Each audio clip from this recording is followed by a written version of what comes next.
Yaran à tout le monde. Je voudrais vous présenter en fait aujourd'hui une amie qui compte vraiment beaucoup pour moi. Nous travaillons ensemble depuis quelques années maintenant et elle est vraiment très très cool quoi. Vous la connaissez forcément. Elle habite avec sa famille dans une petite caisse en bois, ou dans les arbres, ou dans les cheminées. Cette amie, c'est Joséphine. Tada! Elle est belle, hein? Joséphine, c'est une actrice incontournable du cycle de la vie. En voyageant de fleur en fleur, elle collecte du nectar et du pollen qu'elle travaillera et qu'elle stockera en fait pour nourrir toute sa famille. Elle participe activement en fait à la pollinisation des fruits et des légumes que nous mangeons. Tellement que si elle disparaissait, 80% en fait des fruits et des légumes qui constituent notre alimentation quotidienne disparaîtraient en fait. Quoi. C'est une bosseuse.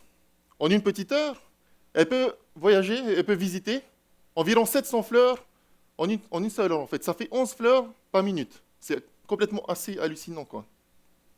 Je m'appelle Kevin Irémoina Besson et je suis apiculteur. J'élève des abeilles depuis quelques années maintenant.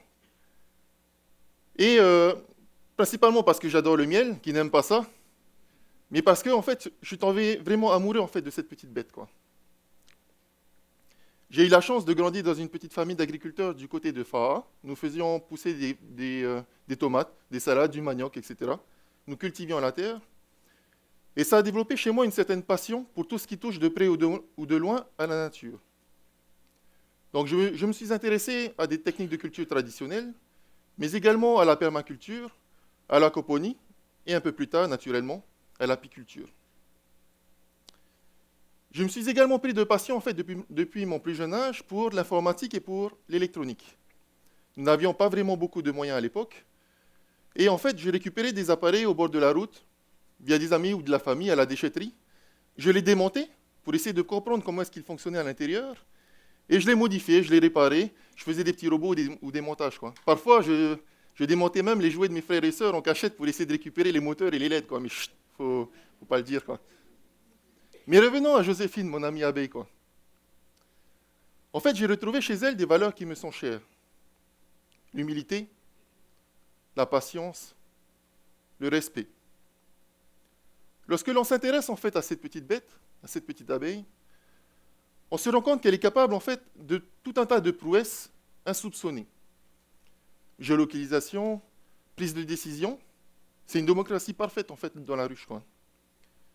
Et elle est capable également de faire des acrobaties incroyables dans l'air, c'est un truc de fou, hallucinant. Et plus je creusais,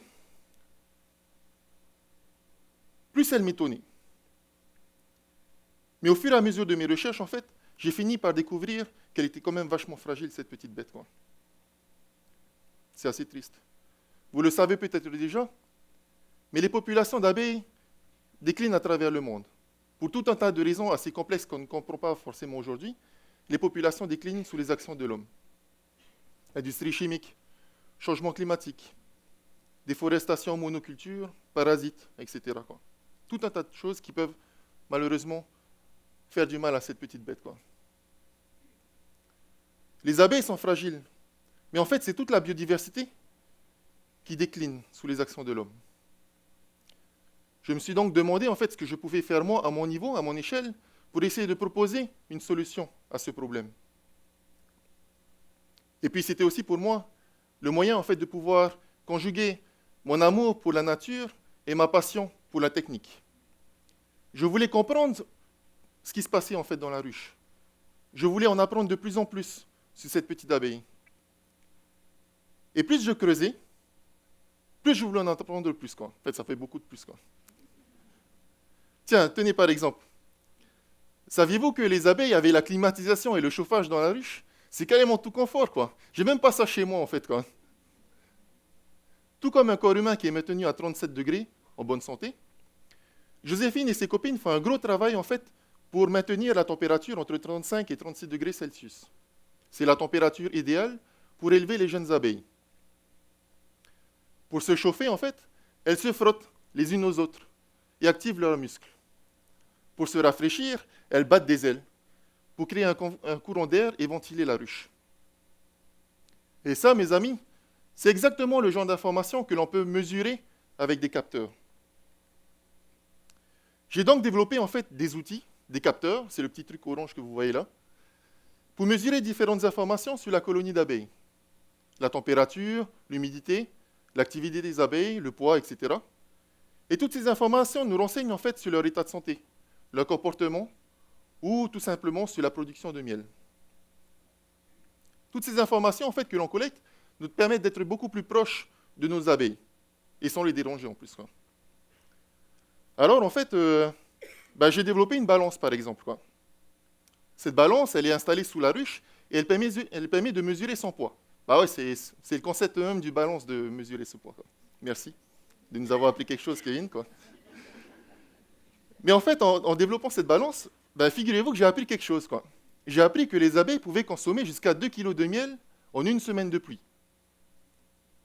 Comment une si petite bête, en fait, peut avaler 2 kg de miel en une semaine de pluie, quoi. C'est fou, quoi. Et du coup, en fait, j'ai adapté mes pratiques pour respecter ce besoin en nourriture. J'anticipe. Je collecte moins de miel et j'en laisse beaucoup plus pour les abeilles.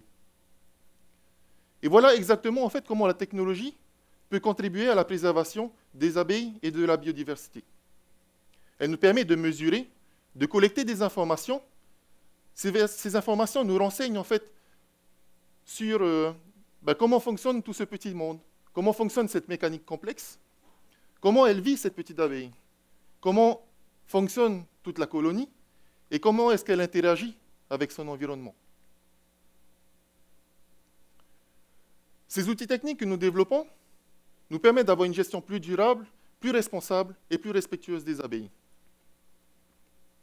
Alors dans mon cas, j'ai adapté la technique, la technologie à la problématique que je connaissais des abeilles, quoi, celle qui me touchait personnellement. Quoi.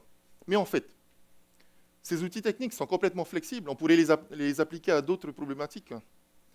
De la surveillance des océans, par exemple, à la gestion des espaces de culture, ces outils peuvent s'adapter pour répondre à ces problématiques-là. Quoi.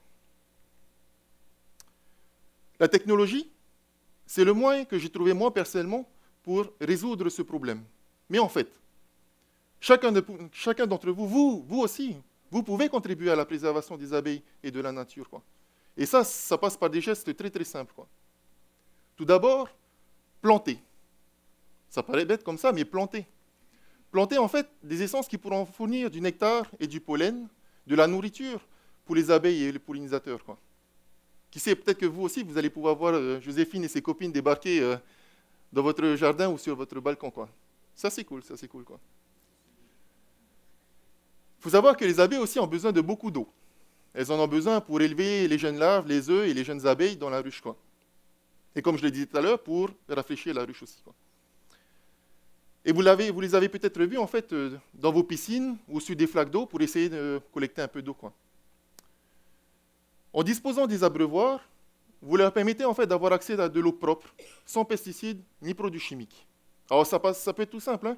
Une petite assiette avec des cailloux à l'intérieur, des petites pierres, pour éviter qu'elle puisse, pour faire en sorte qu'elle puisse se poser tranquillement, suffira largement. Quoi. Enfin, je voudrais vous proposer en fait de plutôt favoriser le miel local. Or, il faut savoir que certaines maladies qui touchent aujourd'hui les abeilles et les pollinisateurs peuvent voyager à travers le miel. Donc c'est le cas de la loque par exemple. Quoi. En favorisant le miel local, vous participez activement à la préservation des abeilles et de la biodiversité. Et vous récompensez le travail de l'apiculteur. Quoi. Vous voyez, c'est des gestes très très simples en fait. Quoi.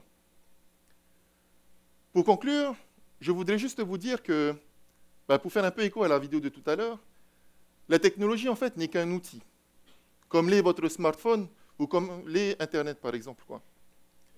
Mais la préservation de tous, la préservation de la biodiversité et de la nature, c'est l'affaire de tous. Et on peut tous contribuer pour faire en sorte de laisser un monde beau, naturel, planté, vert, etc., pour nos enfants, nos petits-enfants. C'est notre responsabilité à tous. Et c'est comme ça que je voudrais conclure ma présentation. Merci beaucoup.